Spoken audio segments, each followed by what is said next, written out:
Prism का परिभाषा हम लोग क्या होता है कि प्रिज्म में खास करके दो गो पारदर्शक सतह लेते हैं। पारदर्शक सतह मतलब ऐसा सतह जो इस पार से उस पार दिखता हो।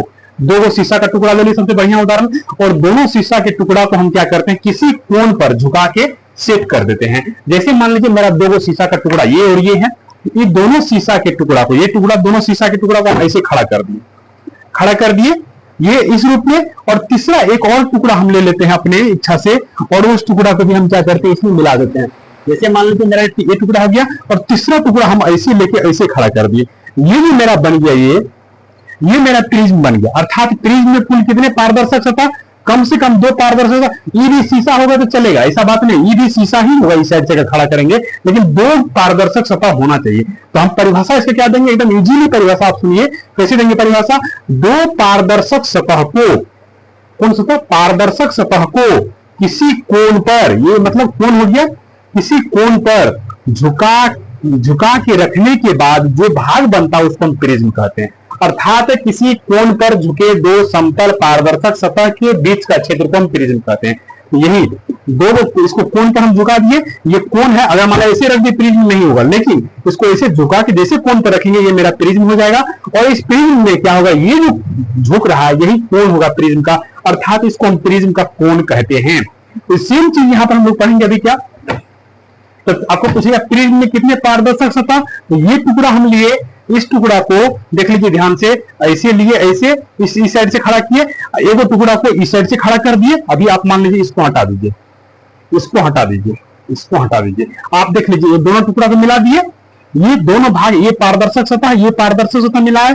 अब हम क्या करते हैं, इधर से भी घेर दिए थे, अभी जैसे इधर से मान लीजिए खड़ा किए हुए थे, इधर से घेरे थे, सेम इधर से भी घेर देंगे, ऐसे घेर दिए और ऐसे घेर दिए, ये प्रिज्म मेरा बन गया। तो प्रिज्म में टोटल कितने भाग होते हैं, 3 भाग होते हैं, और तीनों भाग क्या होता है, कोई ना कोई पारदर्शक सतह का टुकड़ा होता है। ठीक है, मतलब इस पार से उस पार दिखता होगा। आप घर में क्या कीजिएगा, 3 गो शीशा का टुकड़ा ले लीजिएगा इतना थोड़ा, और तीनों शीशा के टुकड़ा को ऐसे सटा के खड़ा कर दीजिएगा, देखिएगा वो प्रिज्म बन जाएगा निश्चित रूप से। और उससे जब किसी टॉर्च को आप मारेंगे तो वहां से जो प्रकाश निकलेगा उसका विचलन का रूप आपको दिखाई देगा, जो हम बाद में पढ़ेंगे। अभी तो प्रिज्म के बारे में पहले परिचित हो जाए कि प्रिज्म क्या चीज है। तो प्रिज्म दो पारदर्शक सतह के बीच का, जब दो किसी कोण पर झुके दो पारदर्शक सतह के बीच का क्षेत्र को हम प्रिज्म कहते हैं। अर्थात किसी कोण पर झुका के अगर दो पारदर्शक सतह को हम रखेंगे वो मेरा क्या बनेगा, प्रिज्म बनेगा। तो प्रिज्म के बारे में ये जान गए। यहां पर प्रिज्म में देखिए कि नीचे वाला सतह जो है मेरा, इसमें अब कहते किसको किसको क्या चीज है। तो सबसे पहला पॉइंट मेरा हो जाता है कि अपवर्तक पृष्ठ कौन कौन सा होगा इसमें। अपवर्तक पृष्ठ मेरा दो गो होगा, एगो इस साइड वाला अपवर्तक पृष्ठ, एगो इस साइड वाला अपवर्तक पृष्ठ, मतलब ए डैश ए सी सी डैश, ये अपवर्तक पृष्ठ। फिर इधर B A dash A B B dash, दो गो अपवर्तक पृष्ठ, दोनों जो सतह ऐसे जोड़े हैं दोनों अपवर्तक पृष्ठ होगा। कौन सा पृष्ठ होगा, तो प्रिज्म, इस प्रिज्म में कितने, इस दोनों साइड वाले भाग को हम क्या कहेंगे, अपवर्तक पृष्ठ।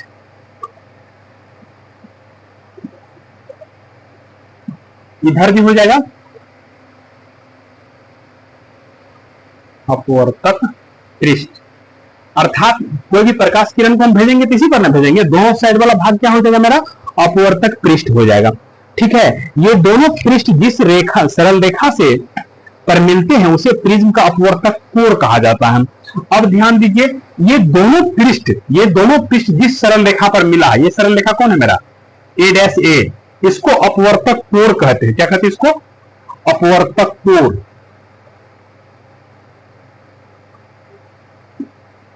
इसको अपवर्तक कोण कहते हैं। कौन, किसको, ए डैश को, जो यानी दोनों अपवर्तक पृष्ठ जिस रेखा पर मिलता है, ये नहीं है मेरा, ये तो है नहीं, ये दोनों इसी पर मिला हुआ, इस दोनों को मिलाएंगे, इस बीच में वो रेखा होगा ना, जो रेखा होगा वही अपवर्तक कोण कहलाएगा।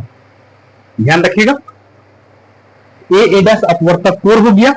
उसके बाद अपवर्तक पृष्ठ के बीच के कोण को प्रिज्म का कोण कहा जाता है।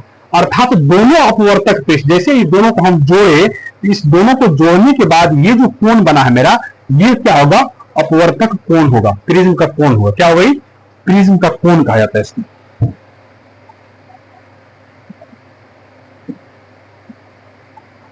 कोण, ये मतलब मेरा प्रिज्म का कोण हो गया। कोण ए अर्थात प्रिज्म का कोण है। या तो पूछेगा प्रिज्म का कोण किसे कहते हैं, तो कहेंगे दो अपवर्तक पृष्ठ जहां पर मिलता है, जो दोनों अपवर्तक पृष्ठ के बीच जो कोण बनता है उसे हम प्रिज्म का कोण कहते हैं। ठीक है, और इसके बाद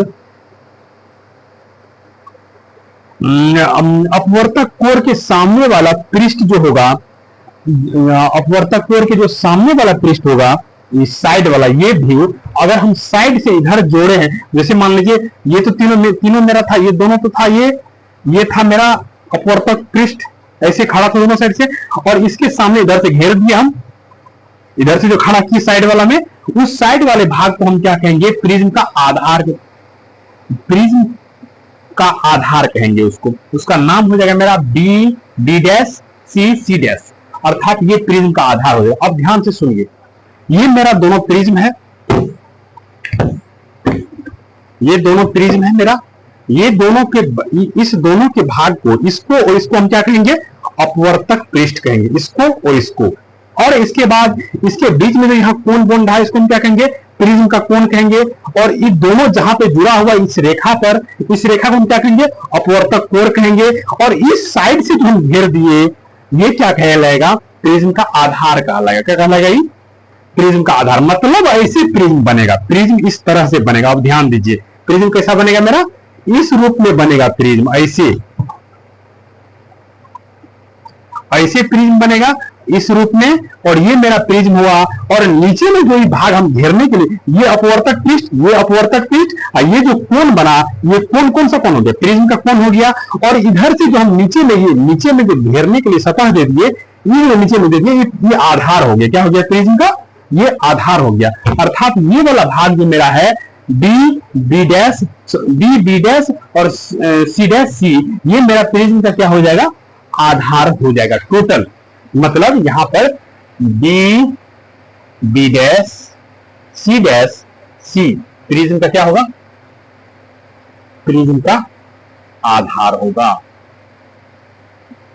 ध्यान दीजिए, ये मेरा प्रिज्म का क्या हो जाएगा, आधार हो जाएगा। अपवर्तक कोण के लंबवत एक तल द्वारा प्रिज्म की काट ABC को प्रिज्म का मुख्य काट कहा जाता है। ध्यान दीजिएगा, अब ये जो मेरा पार्ट बना है इस तरह का, ये नीचे वाला जो त्रिभुज बन गया, ये वो ABC, ये त्रिभुज बना, इसको प्रिज्म का मुख्य काट कहते। क्या कहते हैं इसको हम, प्रिज्म का मुख्य काट,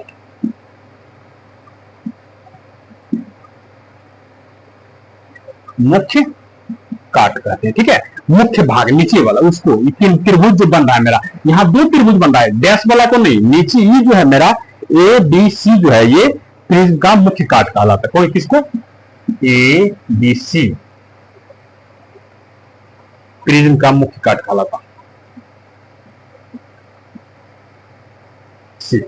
ध्यान दीजिए, ये प्रिज्म के बारे में हम जब भी जानेंगे तो ये मेरा प्रिज्म का मुख्य भाग जो था वो हम बता दिए कि प्रिज्म का क्या कहलाएगा, मुख्य काट कहलाएगा। और ये मुख्य काट खास करके प्रिज्म का एक समबाहु त्रिभुज होता है। कौन त्रिभुज होता है, ये समबाहु त्रिभुज। और जानते होंगे गणित में कि समबाहु त्रिभुज का कोण हमेशा कितना डिग्री होता है, तो 60 डिग्री का होता है। अर्थात प्रिज्म का कोण कितना डिग्री होगा, तो 60 डिग्री का होगा। यही हम जानेंगे। जब पूछे क्वेश्चन एग्जाम पूछता है कि प्रिज्म का कोण कितना डिग्री का, तो कहेंगे 60 डिग्री का होता है। प्रिज्म में इतने भाग हुए, कौन कौन भाग हुए प्रिज्म में, अपवर्तक पृष्ठ 2 गोल, अपवर्तक कोण 1 गोल, और इसके बाद प्रिज्म का आधार नहीं 1 गोल, और प्रिज्म का कोण 1 गोल। टोटल पार्ट्स मेरा हो गया अपवर्तक पृष्ठ, अपवर्तक कोण, प्रिज्म का आधार, प्रिज्म का कोण। प्रिज्म का कोण कितना डिग्री, तो 60 डिग्री। प्रिज्म का जो मुख्य काट होता है वो कौन सा त्रिभुज होता है, तो प्रिज्म का मुख्य काट एक समबाहु त्रिभुज होता है। तो प्रिज्म से जो प्रश्न आएंगे वो प्रश्न आपको पहला आएगा, प्रिज्म का परिभाषा क्या होता है, वो हम लिख दिए हैं। प्रिज्म का परिभाषा क्या होता है, प्रिज्म का परिभाषा आएगा पहला, प्रिज्म, इससे जो प्रश्न आएगा किसे कहते हैं, इसका आंसर यही दे देंगे। तो किसी कोण पर झुके दो समतल पारदर्शक सतह के बीच वाला क्षेत्र को हम प्रिज्म कहते हैं। दूसरा पृष्ठ आएगा, प्रश्न आएगा क्या कि प्रिज्म में, प्रिज्म का पारदर्शक सतह, अब अपवर्तक सतह किसे कहते हैं, प्रिज्म में कितने अपवर्तक सतह होते हैं?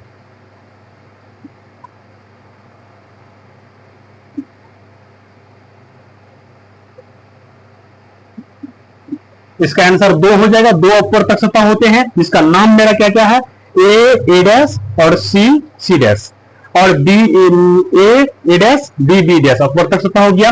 और तीसरा आ जाएगा ये अपवर्तक कोर किसे कहते हैं?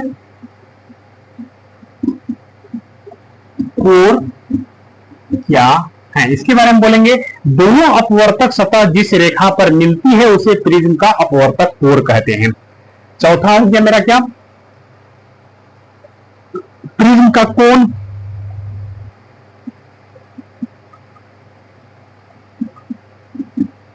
कोण क्या है, इसके बारे में बोलेंगे कि प्रिज्म का कोण अर्थात दोनों अपवर्तक पृष्ठ के बीच जितना डिग्री का कोण बनता है, अर्थात दोनों अपवर्तक पृष्ठ था मेरा, ये दोनों झुका हुआ के बाद जितना कोण बनेगा उसे हम प्रिज्म का कोण कहेंगे। अर्थात प्रिज्म का कोण दोनों अपवर्तक पृष्ठ के बीच बना कोण को कहते हैं।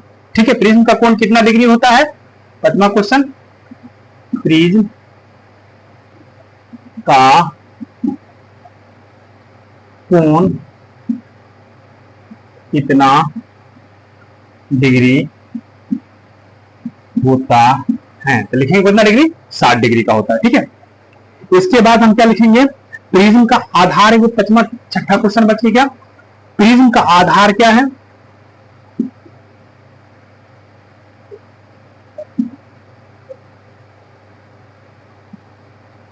क्या है, इसके बारे में क्या बोलेंगे कि प्रिज्म में 3 गो सतह हुआ ना, उस 3 गो सतह में 2 सतह को छोड़कर, 2 अपवर्तक पृष्ठ को छोड़कर जो तीसरा सतह होगा वो मेरा प्रिज्म का क्या कहलाएगा? आधार कहलाएगा। अर्थात बी डैश सी डैश जो तीसरा सतह है उसको हम प्रिज्म का आधार कहेंगे। क्या कहेंगे? प्रिज्म के 2 अपवर्तक पृष्ठ को छोड़कर शेष जो पृष्ठ होता है उसे प्रिज्म का आधार कहा जाता है। ठीक है, इतना हो गया। प्रिज्म का मुख्य काट क्या है? 7वां प्रश्न, प्रिज्म का कौन चीज? मुख्य काट। मुख्य काट क्या है?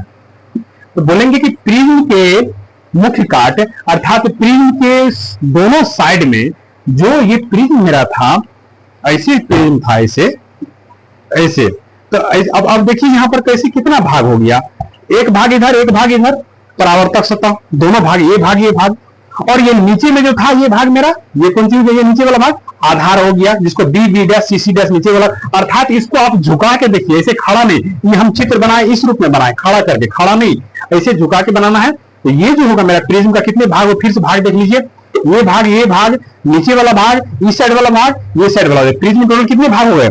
6 भाग हो गए। कितने भाग हो गए? 1 भाग, 2 भाग, 3 भाग, ये हो गया। 1 भाग इसे 4 भाग, 1 भाग इसे 5 भाग हो गए प्रिज्म। कितने भाग हो गए? 6 नहीं 5 भाग हो गए। और ये पांचों भाग का अलग अलग नाम है। इसका नाम क्या है मेरा? पारदर्शक सतह, अपवर्तक पृष्ठ, इसको अपवर्तक पृष्ठ, नीचे वाला को आधार, इस साइड वाला भाग जो होता है उसको प्रिज्म का काट कहते हैं। अर्थात प्रिज्म के दोनों किनारे वाले त्रिभुजाकार भाग जो होता है उसको हम प्रिज्म का काट कहते हैं। प्रिज्म का काट का परिभाषा क्या होगा? प्रिज्म के दोनों किनारे वाले त्रिभुजाकार भाग को प्रिज्म का काट कहते हैं हम। अर्थात प्रिज्म का काट कौन त्रिभुज होता है? तो समबाहु त्रिभुज होता है। ये भी एग्जाम में पूछता है। तो प्रिज्म का काट कौन सा त्रिभुज? समबाहु त्रिभुज। अर्थात प्रिज्म के बारे में हम लोग इतना जान गए, ये मेन चीज था। और प्रिज्म में जो प्रकाश किरण जाएगा उसके बारे में जानेंगे। ये जान लीजिए कि प्रिज्म का मेनली आपको फंडा समझ में आ गया होगा, कोई दिक्कत नहीं। प्रिज्म किसे कहते हैं? प्रिज्म के कितने अपवर्तक सतह होते हैं, अपवर्तक कोण क्या है, प्रिज्म का कोण क्या है, प्रिज्म का कोण कितना डिग्री होता है, प्रिज्म का आधार क्या है, प्रिज्म का मुख्य काट क्या है। ठीक है, प्रिज्म का आधार क्या है, अब प्रिज्म का मुख्य काट क्या है? प्रिज्म का मुख्य काट हो गया, दोनों साइड वाला त्रिभुजाकार भाग को प्रिज्म का मुख्य काट कहते हैं। ठीक है, यही मेरा था प्रिज्म के बारे में। अब प्रिज्म से प्रकाश का अपवर्तन कैसे होता है उसके बारे में हम लोग जानेंगे, जो बहुत इंपॉर्टेंट है। फिर अब अगला क्लास में हम लोग जानेंगे प्रिज्म के अपवर्तक आप लोग डेली देखते रहिएगा। इससे क्या होगा कि आपका जो रेगुलर बेसिस पे कोई पॉइंट नहीं छूटेगा, एकदम एक तरफ से आप लोग एक कॉपी बना लेंगे, कॉपी में लिखते जाइए, और जहां जनरल कंपटीशन में जरूरत होगा हर जगह प्रिज्म से आपको इससे ज्यादा क्वेश्चन कुछ नहीं आएगा जितना हम बताए हैं। अब आप प्रिज्म के अपवर्तन के बारे में बताएंगे, ये आगे देखना।